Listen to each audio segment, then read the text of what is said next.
नमस्कार। उत्तर प्रदेश में उपचुनाव मिल्कीपुर सीट पर आखिर किसका पलड़ा भारी नजर आ रहा है? क्या मिल्कीपुर सीट पर चलेगी साइकिल या खिलेगा कमल?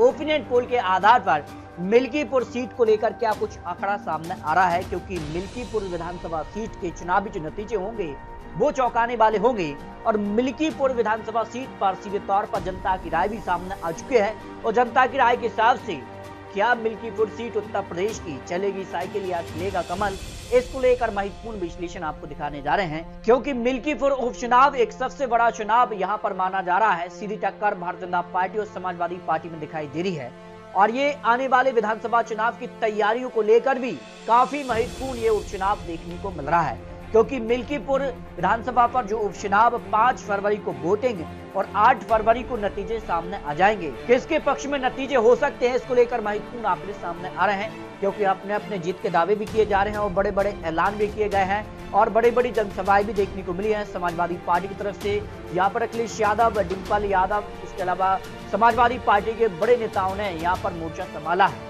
तो इस बार क्या कुछ आंकड़ा है? भारतीय जनता पार्टी कुंभ के सहारे क्या उपचुनाव में एक बड़ी जीत की तरफ बढ़ेगी? क्योंकि जिस प्रकार से उम्मीदवारों का ऐलान यहाँ पर किया है, समाजवादी पार्टी ने अजीत प्रसाद को चुनावी मैदान में उतारा है और यहाँ पर बात किया भारतीय जनता पार्टी ने चंद्रभान पासवान को टिकट दिया है और यहाँ पर बात की जाए तो आजाद समाज पार्टी ने यहाँ पर संतोष कुमार और यहाँ पर बीएससी ने अपना उम्मीदवार चुनावी मैदान में उतारा है। तो क्या यहाँ पर बात की जाए तो समाजवादी पार्टी को इन दो पार्टियों ने यहाँ पर बीएससी और आजाद समाजवादी पार्टी ने जो अपना उम्मीदवार उतारा उसके बाद नुकसान होगा? क्या कुछ आंकड़ा है? ओपिनियन पोल के आधार पर काफी हलचल है।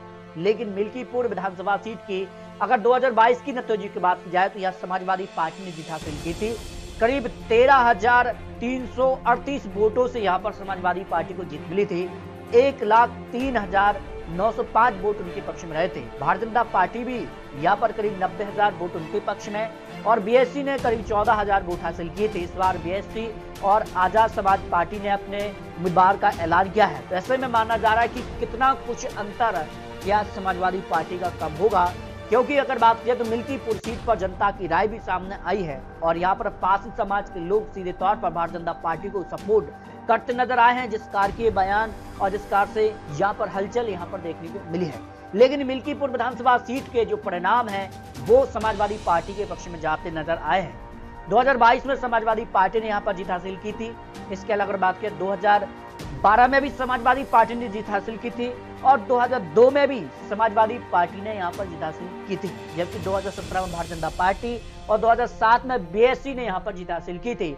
लेकिन 2025 में जो उपचुनाव मिल्कीपुर सीट पर हो रहा है ये काफी महत्वपूर्ण चुनाव है, क्योंकि मिल्कीपुर विधानसभा सीट को लेकर इसलिए भी महत्वपूर्ण है क्योंकि लोकसभा चुनाव में यह भारतीय जनता पार्टी को झटका लगा और समाजवादी पार्टी ने यहाँ लोकसभा सीट पर यहाँ पर जीत हासिल की है और यहाँ पर अवधेश प्रसाद के बेटे यहाँ पर अजीत प्रसाद को यहाँ पर समाजवादी पार्टी ने टिकट भी दिया है। वैसे में माना जा रहा है कि कहीं न कहीं भारतीय जनता पार्टी ने परिवारवाद को लेकर भी यहाँ पर समाजवादी पार्टी पर हमला बोला है। लेकिन मिल्कीपुर में जो जाति आंकड़ा है उस आधार पर तय होगा मिल्कीपुर में अगली जीत किसको मिलने जा रही है, क्योंकि कुल मतदाता की अगर बात की जाए जो आंकड़े सामने आ रहे हैं करीब 3 लाख यहाँ पर 58,000 के करीब यहाँ पर मतदाता हैं। इसमें दलित करीब 1,25,000। बीएससी और यहाँ पर चंद्रशेखर रावण की जो पार्टी है वो चुनावी मैदान में उतरी है।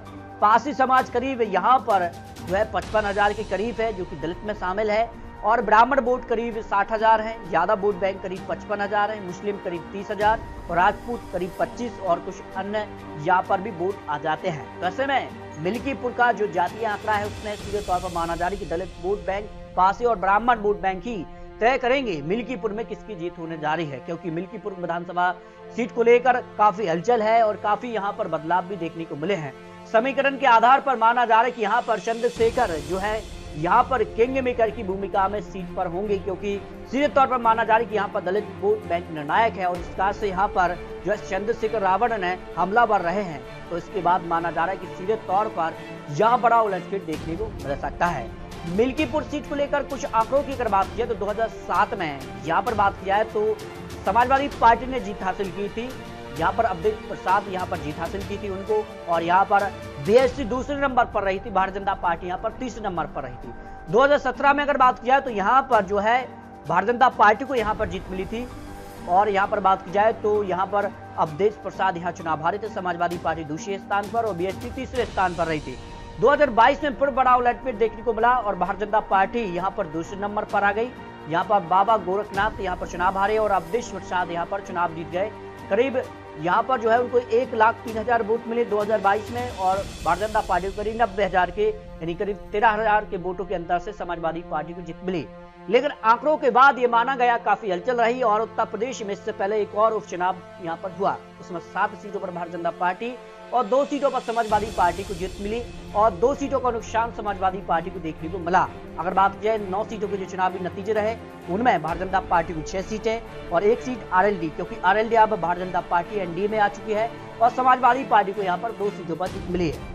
लेकिन इस प्रकार से माना जा रहा है कि जो मिल्कीपुर का इतिहास रहा है उसमें 5 विधानसभा चुनावों में से 3 पर समाजवादी पार्टी जीत हासिल की, एक चुनाव में भारतीय जनता पार्टी और एक चुनाव में बीएसपी ने भी जीत हासिल की है। तो ये चुनाव काफी महत्वपूर्ण हो जाता है। लेकिन माना जा रहा है कि आंकड़ों के बाद है कि इस सीट पर भारतीय जनता पार्टी का यहाँ पर पलड़ा भारी नजर आया है, क्योंकि जिस प्रकार के चुनावी प्रचार और चुनावी हलचल देखने को मिली है।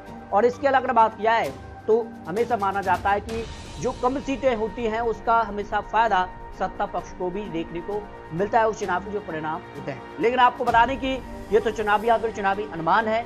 बहुत जल्द आपको उत्तर प्रदेश की सभी 403 विधानसभा सीटों को लेकर भी ओपिनियन पोल के आंकड़े दिखाने जा रहे हैं, क्योंकि विधानसभा चुनाव की तैयारी है और मिल्कीपुर चुनाव के जो नतीजे होंगे वो कहीं ना कहीं एक यहाँ पर माना जा रहा है कि एक सैंपल की तरह होंगे कि उसके आधार पर कितना कुछ माहौल बदलेगा और उत्तर प्रदेश की जो विधानसभा चुनाव की तैयारी होगी उसको लेकर अभी से यहाँ पर तैयारी शुरू होगी। तो बहुत जल्द आपको 403 सीटों का ओपिनियन पोल भी दिखाने जा रहे हैं। आपको क्या लगता है उत्तर प्रदेश को लेकर अपनी राय रख सकते हैं? उत्तर प्रदेश में अगली सरकार किसकी बनेगी? अपनी राय रखिए। मिलते हैं और लेटेस्ट और महत्वपूर्ण विश्लेषण के साथ, तब तक ले जय भारत।